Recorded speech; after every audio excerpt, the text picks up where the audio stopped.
अच्छा, जाज़ेबी तहरीक-ए-इंसाफ की अक्सर क़यादत जो है वो अपनी रूपोशी ख़त्म कर चुकी है, लेकिन मुराद सईद साहब का कहना है कि मुझे कत्ल कर दिया जाएगा। इसी तरह का मौक़िफ़ जो है वो मोनिस इलाही साहब का है। आलिया हमज़ा को अभी तक रिहा नहीं किया गया। सनम जावेद की वही सूरत-ए-हाल है, डॉक्टर यास्मीन राशिद, उमर सरफ़राज़ चीमा। तो जहाँ पे इतने बड़े-बड़े गुनाह माफ़ हो चुके हैं, इतने बड़े-बड़े सुरमाओं को रिलीज़ किया जा चुका है, ज़मानतें मिल चुकी हैं, 9 मई के जो मुबैय्यना तौर पर वो मुलव्विस किरदार थे, उन्हें माफ़ियाँ मिल चुकी हैं। तो इन चंद एक लोगों ने कौन-सा कोई बड़े ज़ुल्म किए हैं कि इन्हें अभी तक रिहा नहीं किया जा रहा? क्या वजह है? क्यों मुराद सईद साहब को लगता है कि मुझे कत्ल कर दिया जाएगा? देखिए, मुराद सईद का जो केस है वो मैं एग्री करता हूँ उसके इस ये जो उसने अभी तक फैसला नहीं किया बाहर आने का, उससे एग्री करता हूँ। वो इस वजह ये है कि जिस तरह के थ्रेट्स उसको ऑफ़िशियल थ्रेट्स जो उसको मौसूल हुए या जिस तरह से ट्विटर के ऊपर उसने वो बयानात आज तक वो जारी कर रहा है, जितना खुलकर वो खेल रहा है और ज़ाहिर है कि अपनी लाइफ़ थ्रेट तो किसी को भी हाँ होते जी, हैं। फिर ये आपको तो है, पता है कि बहुत Rehan out of the way जा चुके हैं वो। हाँ, अब दूसरा देखें कि रेहान ज़ेब मतलब मैं मामूली नहीं कहूँगा लेकिन फिर भी एक आम वर्कर था। देखिए जब उसको किसी ने रास्ते से हटाना चाहा तो उनके लिए मुश्किल नहीं था। तो ये केपीके की ही मतलब वहाँ पर हुकूमत होने के बावजूद भी ये मामलात हुए हैं।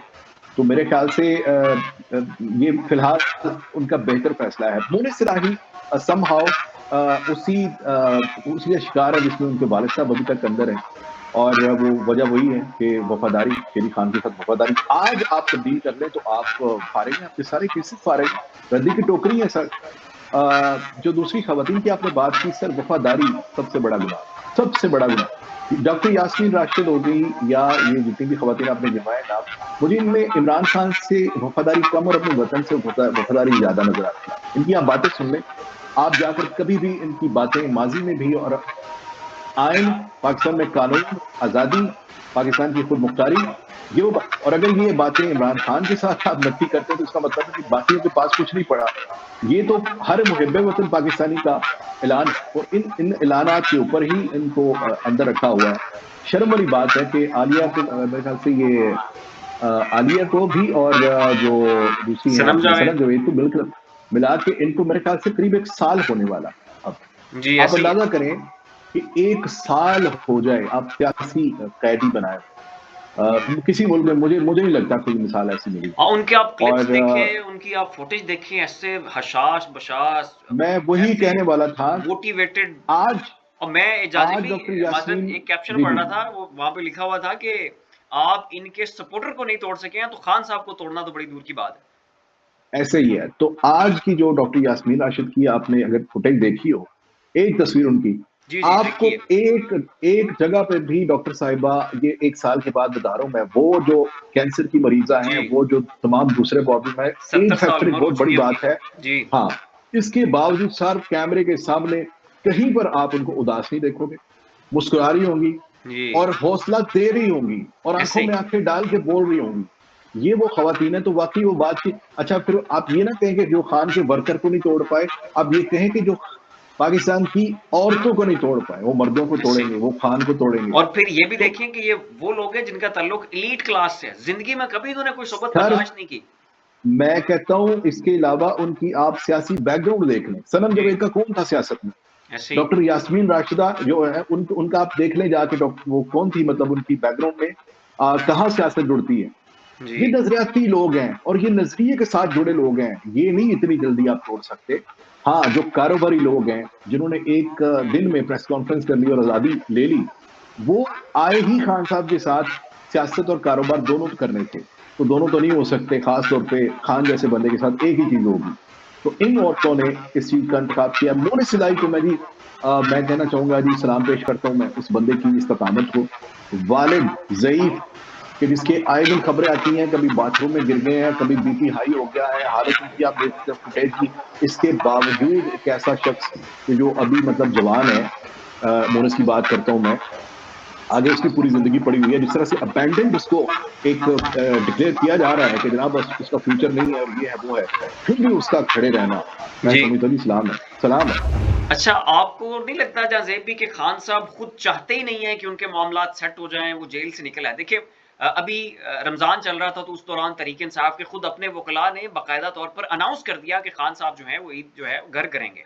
और इसके अलावा भी बहुत सारे मारूफ तजियाकार हत्ता नजम सेठी खान साहब के मुखालिफ बेल्ट के जो साफ़ी हैं उन्होंने भी इस हवाले से रिपोर्ट करना शुरू कर दिया था कि खान साहब जो हैं या ईद घर करेंगे या फिर ईद के बाद आ जाएंगे। अलबत्ता इस ईद के ऊपर खान साहब के वर्कर सपोर्टर्स की ईद जरूर हो जाएगी। लेकिन फिर हम देखते हैं कि ये मौका वो था कि जब खान साहब को क्रीज के अंदर रह के सिंगल डबल करना था, लेकिन वो जनाब इस मौके के ऊपर क्रीज से 4 फुट आगे निकल के कदमों का इस्तेमाल करते हुए छक्का लगाते हैं और आसिम मुनीर साहब के ऊपर ताबड़तोड़ हमले करते हैं। और जब से ऑपरेशन रिजीम चेंज हुआ है तब से लेकर अब तक ये उनका किसी भी आर्मी चीफ के ऊपर एक वर्स किस्म का जो है वो अटैक था। और उसके बाद फिर जो है वो जब भी बर्फ थोड़ी बहुत पिघलने लगती है फिर खान साहब साफियों से गुफ्तगू करना शुरू कर देते हैं। तो मुझे तो ये लगता है कि इन्होंने डील क्या पेश करनी है, शायद खान साहब खुद ही जेल से नहीं आना चाहते हैं।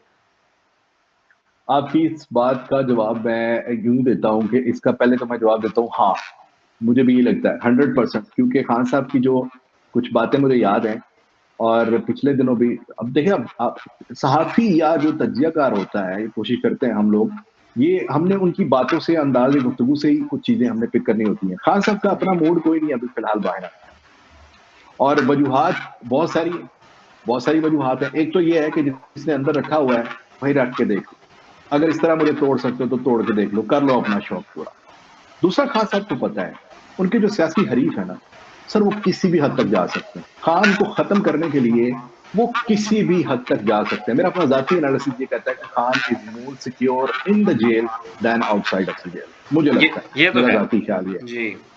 तो इसने बड़ा एक सेफ रास्ता खान ने लिया हुआ कि जहां पर देखिए, जब आपको भी पता हो ना, जैसे मैं मिसाल देता हूँ, खान की मिसाल में देता हूँ कि अगर मैं हूं और मेरे कुछ 4 बच्चे हैं, मुझे पता हो ना कि यार अगर मुझे कुछ हो गया तो मेरे 4 बच्चों को कौन देखेगा, ये तो रुल जाएंगे, बर्बाद हो जाएंगे। खान को भी इस वक्त अपनी जान की परवाह अगर है तो सिर्फ इस कौम के लिए। ये भी मेरा जाती ख्याल है। वो ये समझता है कि यार एटलीस्ट इतने जोगा कर जाऊं कि ये कमाने लग जाए, ये खाने लग जाए, ये भूखे ना मरे, ये भेड़ियों की तरह खा जाएंगे इनको। खान ये वो सोचता है, शख्स अपनी जान का तहफ़्फ़ुज़ भी इस मुल्क के लिए कर रहा है। इसी कौम के लिए कर रहा है। ये समझते हैं कि शायद खान को अपनी जान की खुद परवाह है। सर, आप मतलब हमें तो ये जरूरत ही नहीं इसके ऊपर बात करने की। खान अपनी जान अल्लाह के सुपुर्द कर चुका है, इसमें कोई दो राय नहीं है। वरना 1 साल होने वाला है खान साहब को भी अंदर, चले और लगा लें कि कोई मतलब 2-4 महीने तक। आप सोचिए जरा, खान आपको मुझे साथ एक सेल्फी लेने के लिए सर 2 मिनट का वक्त ना दे, हम सुबह से लेकर शाम तक खान की बातें करते हैं। ऐसा बंदा जेल में साल गुजारने को, वो कहता है मैं सारी जिंदगी गुजारने को तैयार हूँ। पीछे मकसद बड़ा है। वो तो कहता है मकसद भाई जब 10 साल के लिए पढ़ा हूँ, 15 साल के लिए पढ़ा हूँ, यही बिल्कुल गल सड़ मर जाऊंगा, बिल्कुल ऐसा ही डील है। नहीं करूंगा। अच्छा, दूसरी बात ये, देखिए हाथ डाला आपने कि उसने इकरार किया, उसने बताया कि मैं अपनी बीवी से बड़ी मोहब्बत करता हूँ, जो कि सुन्नत है जी। हर ठीक है, इंसान को, सही। मुसलमान को बीवी से मोहब्बत करना चाहिए। उसने इकरार भी किया कि मैं बीवी से मोहब्बत करता हूँ। देखिए उसने कैसी कोशिश की। पहली बात तो ये कि उसको जेल में नहीं डाला। आज की आपने अगर हियरिंग सुनी तो जज साहब ने भी बात की कि उन्होंने कहा कि क्यों नहीं जेल में आपने डाला। उन्होंने कहा जी जेल में जगह भी नहीं थी और उनको सिक्योरिटी खदशात थे। जज साहब ने कहा जी कितनी औरतें इनके बाद अब तक जेल में लाई गई। कहते जी 141। जज साहब ने कहा कि आप कहते हैं कि बुशरा बीबी को जेल में खतरा है, इमरान खान को घर पे खतरा था, आपको क्यों नहीं खतरा, आप कैसे महफूज हैं। इस तरह की हरबे खान को जब ये फील होता है कि ये मेरी बीवी के ऊपर इस तरह का जुल्म कर रहे हैं, या जब खान साहब चीजों को देखते हैं, परखते हैं, तो जाहिर है कि एक बंदा अपने कहीं कोशिश तो कर सकता है। तो उस कोशिश में देखें, आपकी लड़ाई मेरे साथ हो, ठीक है, मैं आपके कैमरामैन को क्यों बोलूं कुछ, ऐसे ही मैं तो आपसे कहूंगा हम मुझसे लड़ेंगे। तो हाँ, तो लड़ाई जिनकी है वो आपस में लड़ रहे हैं, अवाम देख रही है। अब इसमें किसने किसको क्या कह दिया कि न्यूज जब उठानी होती है तो सहाफियों को कुछ ज्यादा बोल दिया जाता है कि यार आज ना खान साहब से ये भी पूछना है और जो जवाब खान साहब देंगे ना उसको उठा देना है। उस दिन वो जवाब जो होते हैं वो फिर अकेले प्रो पीटीआई नहीं उठाते, वो आपके ओपोनेंट भी उठाते हैं। क्योंकि बात ऐसी होती है, जिस दिन खान बात करता है आइन की, कानून की, उस दिन सिर्फ प्रो पीटीआई उठाते बात को। जिस दिन खान लताड़ता है किसी चीज को, उस दिन फिर सारे मिलकर उठाते हैं। इसलिए वो लगता है कि यार पता नहीं खान ने क्या कह दिया। अच्छा खान रोज क्या